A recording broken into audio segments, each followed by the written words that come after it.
हो या खरेंगा हो चाहे खरेंगा हो, पूरा चिकन बंद होना चाहिए। हमारे गांव में व्यवसाय नहीं मिलता नहीं, हम माटी उदे के दाग माटी देखी। हाँ। रेत माफियों ने उचाड़ दिया शमशान, कब्रें खोदी, कंकाल निकले बाहर।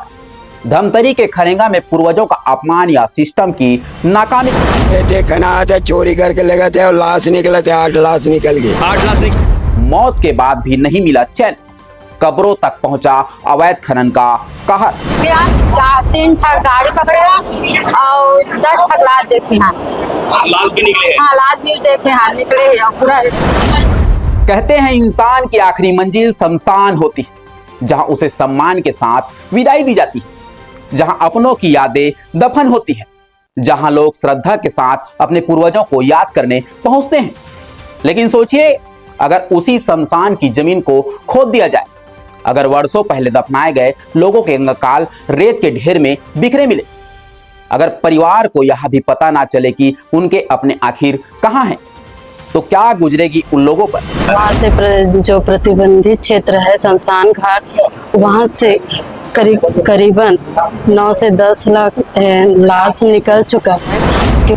आज हम आपको लेकर चलेंगे धमतरी जिले के उस गांव में, जहां रेत माफियों ने सिर्फ जमीन नहीं खोदी, बल्कि लोगों की भावनाओं, उनकी आस्था और उनके पूर्वजों के सम्मान को भी रौंद दिया। देखिए पूरी रिपोर्ट। ये हाँ मुड़ी छरिया वाला ना, एक हो गया, दूसरा कहाँ है? ये वाला धमतरी खनिज अधिकारी जी, देखिए धमतरी के एसडीएम कलेक्टर भी देखिए ये लाश। नमस्कार, जय जोहार, जय छत्तीसगढ़। मैं योगेश कुमार साहू और आप देख रहे हैं द छत्तीसगढ़। यह तस्वीर सिर्फ अवैध खनन की नहीं है, यह तस्वीर है उस दर्द की जो किसी माँ बाप को खोने के बाद भी दोबारा जिंदा हो गया। यह तस्वीर उस बेबसी की है जब लोग अपने पूर्वजों की कब्र तलाशते फिर रहे हैं। और यह तस्वीर उस सवाल की है जिसका जवाब पूरा खरेंगा गांव प्रशासन से मांग रहा है। धमतरी जिले के महानदी किनारे बसे खरेंगा गांव, यहां का शमशान घाट इन दिनों पूरे प्रदेश में चर्चा का विषय बना हुआ है। कारण है अवैध रेत खनन। गांव वालों के मुताबिक रेत माफियों ने शमशान घाट की जमीन में 6 से 7 फीट गहरी खुदाई कर दी। इस खुदाई के दौरान 10 से ज्यादा मानव कंकाल बाहर निकल आए। वर्षों पहले जिन लोगों को पूरे सम्मान के साथ यहां दफनाया गया था, उनके अवशेष अब रेत के ढेर में बिखरे हुए दिखाई दिए। आप स्क्रीन पर देख ही सकते हैं कितने बड़े बड़े गड्ढे बने हुए। ग्रामीणों का आरोप है कि इन्हीं गड्ढों की खुदाई के दौरान मानव कंकाल बाहर आए थे। आज यह सिर्फ रेत के ढेर दिखाई दे रहे, लेकिन इन ढेर के नीचे दफन है गांव वालों का दर्द, उसकी यादें और उनके पूर्वजों का सम्मान। गुरुवार को जब मनरेगा का काम चल रहा था, तभी कुछ लोगों की नजर जमीन से बाहर निकली हड्डियों पर पड़ी। पहले लगा कि किसी जानवर के अवशेष होंगे, लेकिन जब पास जाकर देखा गया तो सभी के होश उड़ गए। क्यों? क्योंकि वह इंसान के कंकाल पड़े हुए थे। कुछ कंकाल पूरी तरह दिखाई दे रहे थे, तो कुछ जगह हड्डियां बिखरी हुई थी। कुछ 100 तो ऐसे थे जो पूरी तरह गली भी नहीं पाए थे। गांव की बुजुर्ग देवलाबाई साहू कहती है, हमने अपने बुजुर्गों को सम्मान के साथ दफनाया था, लेकिन रेत के लालच में उनकी कब्रें तक खोद दी गई। ग्रामीणों का कहना है कि प्रशासन मौके पर पहुंचा और बाहर निकले कंकालों को दोबारा दफना दिया गया। लेकिन सबसे बड़ा सवाल यह है कि किसका कंकाल कहां दफनाया गया? इसका जवाब किसी के पास नहीं है। अब गांव वालों को यह भी नहीं पता कि उनके माता पिता, दादा दादी या अन्य परिजन आखिर किस जगह में दफन है। इस पूरे मामले में सबसे बड़ा दर्द कंकालों का बाहर निकलना नहीं है, सबसे बड़ा दर्द है पहचान का खत्म हो जाना। क्योंकि यहां मौजूद कई परिवार ऐसे हैं जो वर्षों से अपने पूर्वजों की कब्र पर आकर श्रद्धांजलि देते थे, लेकिन आज उन्हें खुद नहीं पता कि उनके अपने आखिर कहां हैं। देखना था चोरी करके ले गए थे और लाश निकले थे, 8 लाश निकल गई। 8 लाश निकल पंचायत में करे थे, बाकी ग्रामीण विकास वाला मन है एम प्रतिबंध लगा के सब चोर चमार ले गए थे चोरी करके, और विकास नहीं होते, से उपद्रव बढ़ गए। अभी गांव वाला मन भी वहाँ पैसा रेती काटे थे। अच्छा, रेत समझ में नहीं करे, गाँव के सियान मन मिले जुड़े हुए हैं। हाँ हाँ हाँ, और तब सब चोरी होते तो ब्रेक हो गई से मरे पूर्वज के लाश मन निकला थे, अभी ताजा निकला थे। हाँ हाँ, पूर्वज के शमशान घाट खने नहीं जाए, बाकी ऐसे अंधेरी हो गई कि पूरा लाश खना थे सियान। अरे प्रतिबंधी पर क्षेत्र शमशान घाट हटा के दूसरा घेरा घेरा हो रही से। अच्छा घेरा लगा रही से मैं छीनने लगे रही से कर रखवा रहा रही से। पूरा सत्यानाश। गांव की पंच लोकेश्वरी साहू की सास का निधन इसी मार्च महीने में हुआ था। जब वे शमशान पहुंचे तो एक कंकाल के पास पीले रंग की साड़ी दिखाई दी। उसी साड़ी को देखकर उन्होंने पहचान लिया कि यह उनकी सास का शव था। यह दृश्य देखकर पूरा परिवार फूट फूट कर रो पड़ा। ग्रामीणों का आरोप है गांव में लंबे समय से अवैध रेत खनन चल रहा है। कई बार शिकायतें की गई।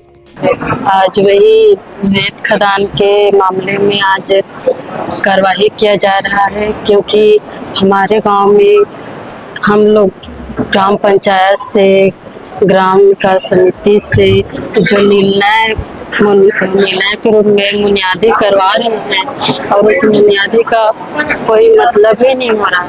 हम लोग तो करीबन 2-3 बार बुनियादी करवा चुके हैं कि किस क्षेत्र से चोरी कर रहे हैं? शमशान घाट से, जो प्रतिबंधित क्षेत्र है वहाँ से जो प्रतिबंधित क्षेत्र है शमशान घाट, वहाँ से करीबन 9 से 10 लाख लाश निकल चुका है, क्योंकि वहाँ पर हम लोग 2-3 बार बुनियादी भी करवाए थे, लेकिन उसको ना कोई प्रतिबंधित नहीं हो रहा है। उसमें कोई डर की भावना ही नहीं उत्पन्न हो रही है लोगों को। ये रोज रेत चोरी कर। बैठकें हुई, मुनादी कराई गई, इनाम की घोषणा तक की गई, लेकिन खनन नहीं रुका। हैरानी की बात यह है कि 10 मानव कंकाल मिलने के बाद भी उसी रात दोबारा रेत निकाली गई। अब सवाल सिर्फ अवैध खनन का नहीं है, सवाल है कि आखिर इतनी बड़ी घटना के बाद भी खनन कैसे जारी रहा? क्या प्रशासन को इसकी जानकारी नहीं थी? अगर जानकारी थी तो कार्रवाई पहले क्यों नहीं हुई?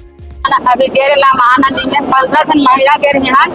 वहाँ जाके ना रेती रेम भी ना तेरा देखे हैं। 4-3 ठग गाड़ी पकड़े हैं और 10 ठग लाश देखे हैं। लाश भी निकले हैं? हाँ, लाश भी देखे हैं, निकले हैं और पूरा 10 ठग खाई पूरा देखे हैं। रेती रहा इसने बेचा चाहे गाँव मना या कोई भी बेची हो, कहाँ से लेगी तेरा हम नहीं जान सकना। गाँव के हरेक एक बोला था, गाँव वाला मन उपस्थित होते ही नहीं, काका घर लेगा तेला लेगा नहीं, बता नहीं है। और पकड़ा ना ते कोतवाला गांव खड़े तो डेमल लान के खड़े खान भाई तो बाहर भी बेचती। हाँ, बाहर बेचती। धमतरी होती थे कहाँ, अब हम पकड़े तो गांव खड़े कहा था, उन्हें पकड़ा देता धमतरी लेके तो हम कहा जवाब देती। वो जवाब हमरा सुनना चाहा था। एमे का चाहतो आप मन? हमें हमारा गांव में आज हम कार्रवाई होना चाहिए, कार्रवाई होना चाहिए। ग्रामीणों का सीधा सीधा आरोप है कि खनन माफिया गांव के युवाओं को आगे रखते हैं। ट्रैक्टर चलाने वाले कई लड़के के पास लाइसेंस तक नहीं है। विरोध करने पर धमकियां दी जाती है। कुछ ट्रैक्टरों में नंबर प्लेट तक नहीं लगी हुई। मामले के तूल पकड़ने के बाद प्रशासन हरकत में आए। समस्या थे रेती खदान सब लेग के बेचा थे। शुरू से सरपंच और पंच बने हैं, सियान बने थे, मन खावा थे। अभी माला तमाशा हो गए है बे। अभी के लाश निकले हैं? 8 लाश निकले थे। तो मैं कहा चाहतो गाँव वाला मन पूरा बंद करो, बंद होना चाहिए, बंद होना चाहिए। टोटल गर्मी में रेती काटा थे और खरेंगा से पूरा रेती रुजाक लेगा। रेती हाथ लेके रेत खदान बंद होना चाहिए, चाहे दर्री हो या खरेंगा हो, चाहे खरेंगा हो, पूरा चिकन बंद होना चाहिए। हमारे गाँव में व्यवसाय नहीं मिला नहीं, हम माटी दे के दाग माटी दे के पूरा बंद होना चाहिए टोटल। खनिज अधिकारी प्रशासन में साथी का कोई साथ नहीं दे दो। सरपंच पंच बना थे 30 मान ला, एक सरपंच बने थे, मतलब ज्यादा समस्या है हर चीज के। और पहली बने रही थे, मतलब परेशान में रही से बहुत। 5 ट्रैक्टर जब्त किए गए। माइनिंग इंस्पेक्टर को कारण बताओ नोटिस जारी किया गया। रेत भंडारण की अनुमति भी निरस्त कर दी गई। कलेक्टर ने अवैध खनन के खिलाफ सख्त कार्रवाई का भरोसा दिया है। महानदी के किनारे बसे इस गांव में आज सबसे बड़ा सवाल यह नहीं है कि कितनी रेत निकाली गई, कितनी ट्रैक्टर पकड़े गए या कितने अधिकारी पर कार्रवाई हुई।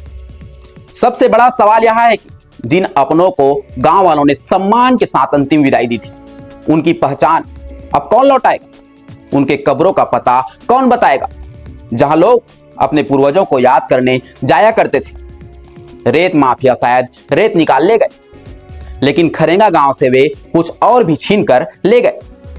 वो है लोगों की यादें, उनकी आस्था और उनके पूर्वजों तक पहुंचने का आखिरी रास्ता। क्योंकि जब शमशान भी सुरक्षित ना रहे तो सवाल सिर्फ कानून का नहीं, पूरे समाज की संवेदनाओं का हो जाता है। कैमरामैन भूपेंद्र कुमार साहू के साथ मैं योगेश कुमार साहू, द छत्तीसगढ़।